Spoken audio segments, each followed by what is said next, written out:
growth and development enabling reforms are needed in the states for realizing the vision of Vikasit Bharat. A provision of 75,000 crore rupees as 50-year interest-free loan is proposed this year to support those milestone-linked reforms by the state governments. Societal changes. The government will form a high-powered committee for an extensive consideration of the challenges arising from fast population growth and demographic changes. The committee will be mandated to make recommendations for addressing these challenges comprehensively in relation to the goal of Vikasit Bharat. Amrit Kal as Kartavya Kal. Our government stands committed to strengthening and expanding the economy with high growth and to create conditions for people to realize their aspirations.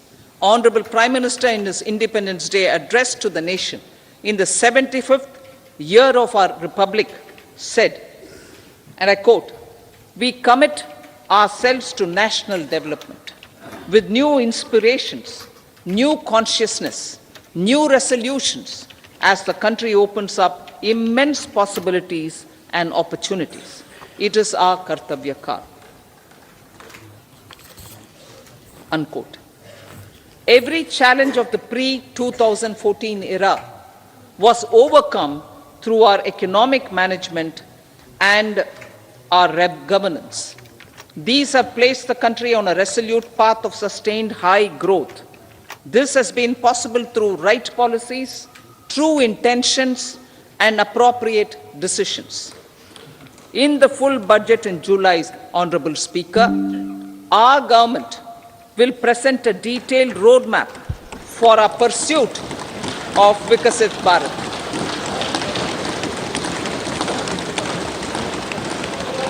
Revised estimates of 2023-24. The revised estimate of the total receipts other than borrowings is 27.56 lakh crores of rupees, of which the tax receipts are 23.24 lakh crore rupees. The revised estimate of total expenditure is 44.90 lakh crore rupees. The revenue receipts at 30.03 lakh crore rupees are expected to be higher than the budget estimate, reflecting strong growth momentum and formalization in the economy. The revised estimate of the fiscal deficit is 5.8% of GDP, improving on the budget estimate, notwithstanding moderation in the nominal growth estimates. Budget estimates for 2024-25. Coming to the year 2024-25, the total receipts other than borrowings and total expenditure are estimated at 30.80 and 47.66 lakh crore rupees respectively. The tax receipts are estimated at 26.02 lakh crore rupees. The scheme of 50-year interest-free loan for capital expenditure to states will be continued this year with an outlay of 1.3 lakh crore rupees. We continue on the path of fiscal consolidation, as announced in my budget speech of 2021-22, to reduce fiscal deficit below 4.5% by 25-26. The fiscal deficit in 2024-25 is estimated to be 5.1% of GDP, adhering to that path. So the gross and net market borrowings through dated securities during 24-25 are estimated at 14.13 lakh crore rupees and 11.75 lakh crore respectively. Both will be less than that in 23-24. Now that the private investments are happening at scale, the lower borrowings by the central government will facilitate larger availability of credit for the private sector. Vote on account.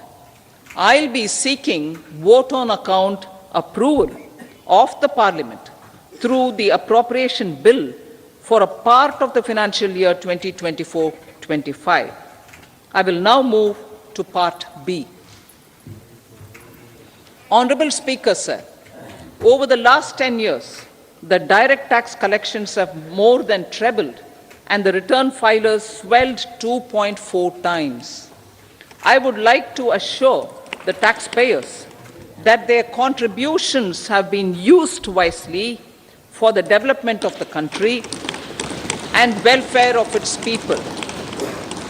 I appreciate the taxpayers for their continued support. The government has reduced and rationalized tax rates. Under the new tax scheme, there is now no tax liability for taxpayers with income up to 7 lakh rupees, up from 2.2 lakh rupees in the financial year 2013-14. The threshold for presumptive taxation for retail businesses was increased from 2 crores to 3 crores. Similarly, the threshold for professionals eligible for presumptive taxation was increased from 50 lakh rupees to 75 lakh rupees. Also, corporate tax rate was decreased from 30% to 22% for existing domestic companies and to 15% for certain new manufacturing companies. Honourable Speaker, sir, in the last 5 years, our focus has been to improve taxpayer services. The age-old jurisdiction-based assessment system was transformed with the introduction of faceless assessment and appeal, thereby imparting greater efficiency, transparency, and accountability. Introduction of updated income tax returns, a new Form 26AS, and pre-filling of tax returns have made filing of tax returns simpler and easier. Average processing time of returns has been reduced from 93 days in the year 2013-14 to a mere 10 days this year, thereby making refunds faster. Indirect taxation. By unifying the highly fragmented indirect tax regime in India, the GST has reduced the compliance burden on trade and industry. The industry has acknowledged the benefits of GST. According to a recent survey conducted by a leading consulting firm, 94% of industry leaders view the transition to GST as largely positive. According to 80% of the respondents, it has led to supply chain optimization, as elimination of tax arbitrage and octroi has resulted in disbanding of checkposts at the state and city boundaries. At the same time, tax base of GST more than doubled, and the average monthly gross GST collection has almost doubled to 1.66 lakh